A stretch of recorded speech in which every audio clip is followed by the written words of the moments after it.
Dear Jitch, or I think I said that right, but welcome to the first set of Nancy Drew Haunting of Castle Malloy. So, let's see what this case is about. When Kyler Mallory called me from her home in London and asked me to be your maid of honor, I was a little reluctant. After all, I hadn't seen her since she stayed with us as an exchange student a couple of years ago. But when she told me the wedding is going to take place at an old family castle in Ireland, how could I say no? The wedding will be very small, but Kyler still needs help with all the final preparations, which means she'd like me to arrive several days early. So I'm going to fly to Dublin, rent a car, and meet Kyler at Castle Malloy. She warned me that the place is somewhat in need of repairs, whatever that means, and unfortunately by the time I get there it'll be night. But I've never been to Ireland before, and I've never even seen a real honest-to-goodness castle, let alone stayed in one.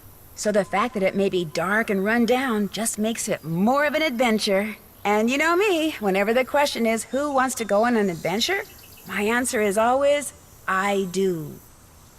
Wonder how many people have an old family castle just lying around, so to speak. Here's a wedding invitation. So, Kyler Tegan Mallory of London and Matthew William Simmons of London request your presence to witness their exchange of matrimonial vows on the 1st of June at 1 o'clock. Location is Castle Malloy, Baylor, Ireland. And we have, Leprechaun telephone service. Alright. But let's hula and get on our way. Oh, right. Senior detective.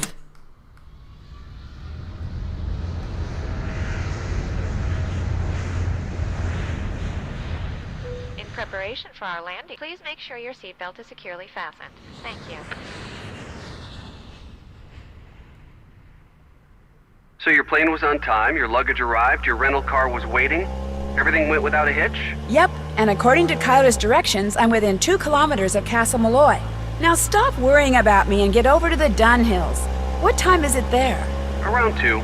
The party just started. It's gonna go all day, so I've got plenty of time. Are you driving? Yes, Ned, I'm talking on my cell phone while I'm driving, but it's okay. There's absolutely no traffic.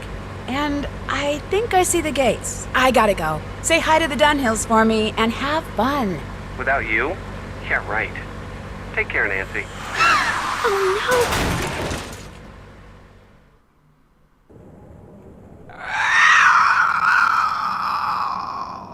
What was that?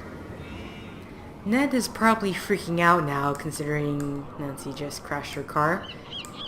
But no phone? No, nothing? Okay. What do we have here? We have the gate.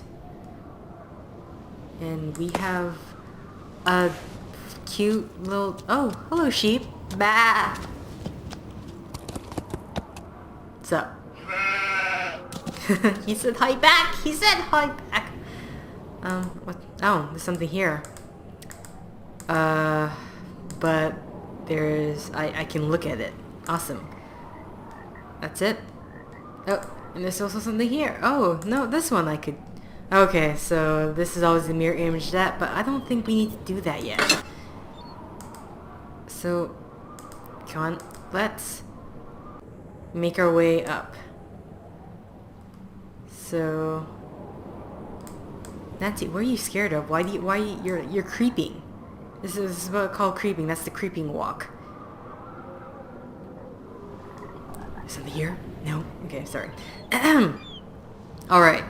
Okay, so Castle Gates. This is actually the second time recording just because the sound was a bit too loud on my TV, so you heard a lovely echo.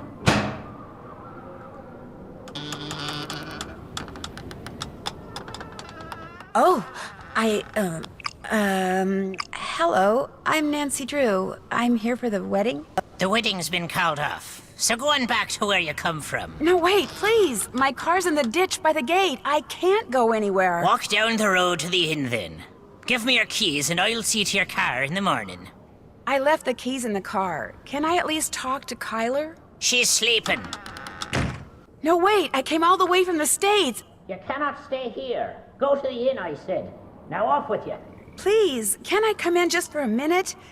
Hello? Are you there? Hello? Okay. First off, let's see if there's anything. Oh, there's some here. Oh yeah, the rocks. Let's see if I can get this when we go.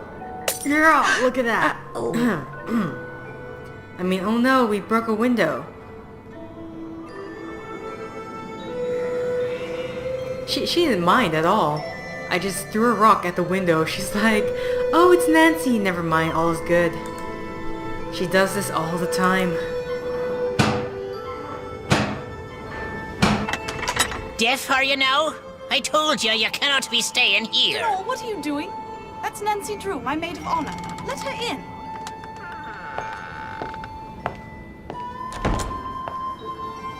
in. Matt's disappeared?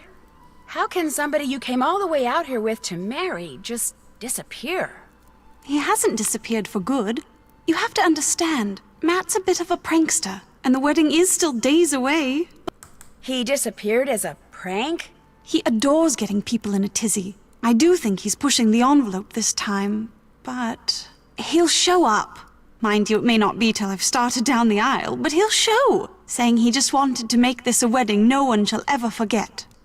You know, I'm kind of curious what type of pranks Matt pulled before, because they must be pretty elaborate if she can just consider it, oh, it's just another prank. So you're here by yourself now? Actually, Matt's best friend Kit Foley is here too. He set up a cot in the Great Hall downstairs. When did he arrive? We all came out together. And then, of course, the caretaker comes in every day.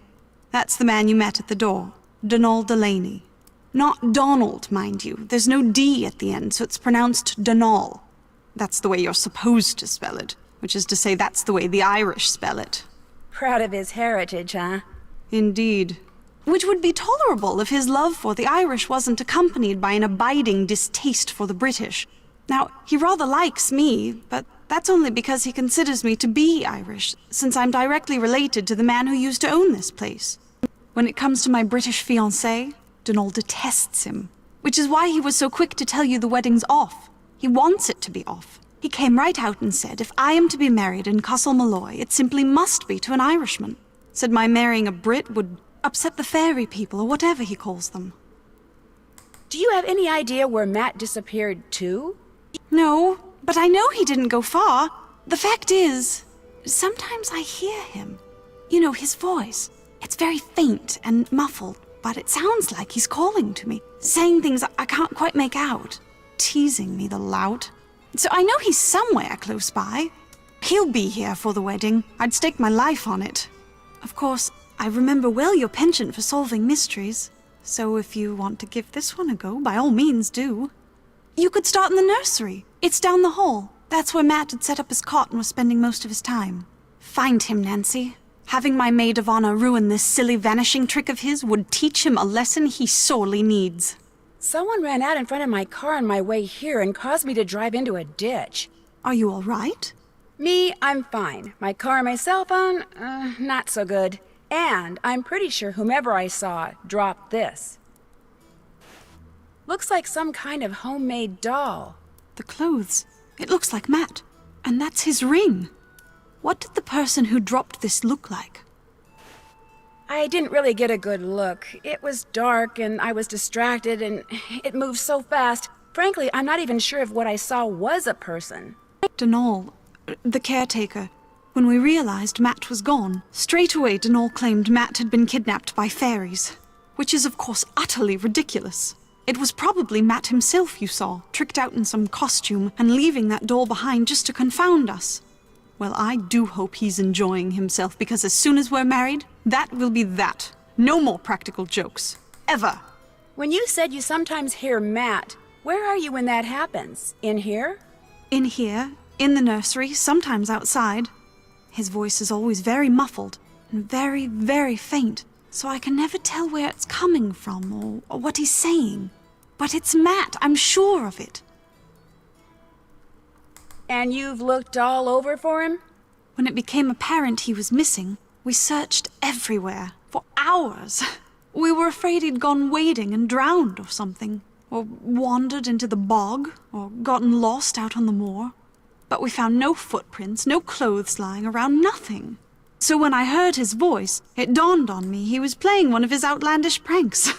I was furious with him, but truth be told, it was also a bit of a relief. Where does Mr. Delaney live? All I know is he comes at dawn and leaves at sunset. I can't fathom what he does all day, but he always seems to be puttering away at something. When he's not working, he spends most of his time down the road at the Screaming Banshee Inn. Yeah, it's kind of past sunset. He's still here. How long has he been the caretaker? I don't know that either. A long time, I should imagine, seeing as he more or less came with Grandpapa's estate. I should let him go. All he ever talks about are banshees and fairies and leprechauns, and he can be quite obstinate, as you saw at the door. But if Grandpapa saw fit to put up with him all those years, I suppose I can too. What are you doing in here, if you don't mind my asking? Reading. About myself, in a way. You see, until my grandpapa died and left me this place, not only did I have no idea that this castle existed, but I had no idea my real name was not Mallory, but Malloy.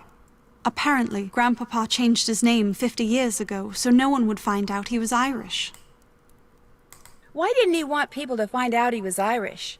I think it had something to do with his brother, Brendan, the man who owned this place and was living here when it exploded during World War II. He was rumored to have been a double agent, supposedly doing top-secret research for the Allies, but in truth passing his findings on to the Axis. Not exactly a brother you want people to know about. If the rumors were true. Anyway, ever since I found out I'm a Malloy, I can't stop reading about Ireland. So many different people have populated this country at one time or another. The Celts, the Druids, the Gaels. It's all quite fascinating. All these books were Brendan's? I can't be certain, but I assume so. He was quite the inventor, I do know that. Everything that remains in this place seems as if it's been tinkered with. Even his daughter's dollhouse, of all things. I'll let you get back to your reading. The 5 months I spent living with you, your dad, and Hannah. And Togo, of course. That was a very happy time for me, Nancy. I can't tell you how thrilled I am you're here. I get to see you again, and I get to see Ireland? I'm the one who's thrilled, believe me. Let me know if there's anything else I can do for you. I'm your maid of honor, remember? I haven't forgotten. Alright, so we had that very lengthy conversation. So the groom's gone. And there's talk of fairies. Zodiac constellation. Okay. What else can we grab? Since I'm just grabbing books. Nope, that's it. I was trying to grab this pot here. This side as well. We have a big... Oh. Let's wait on that. I'm just gonna have a canvas of the area first. And something, I guess we're supposed to put something there. So, oh, there's more stuff this way. So we have this. I'm assuming this is where the... Maybe. I don't know. This doesn't look like... I mean, I recognize that symbol. Getting associated. I was thinking that was possibly got to do with the Zodiac, but probably not. If we don't have to... What's this? Whoa! Oh. That would have been quite a fall. There's no, like, safety thing in front of this? They just leave a door there? Ah, this. Guess transfer to the other side. Okay. Oh, it seems there's already a lot of puzzles that we can do. And she's over there reading. So, but let's head down to the nursery first. Assuming this is it.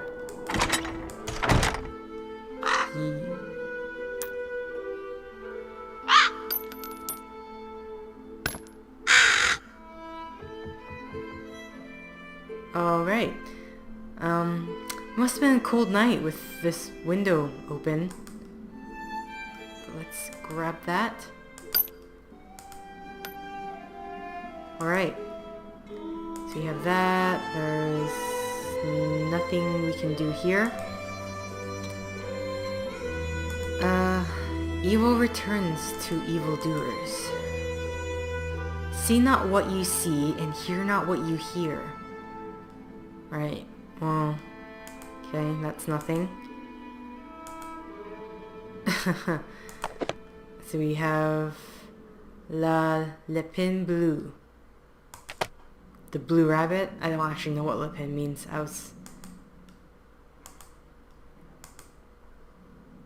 We have another puzzle. I'm not doing these puzzles yet. I'm just gonna... I guess this will be sort of a heads up of what might be happening for the next set. Or next coming sets. Let's see. We have this. So let's put this here. Okay. But I don't think that actually does anything. Okay, there's some sort of combination to that then.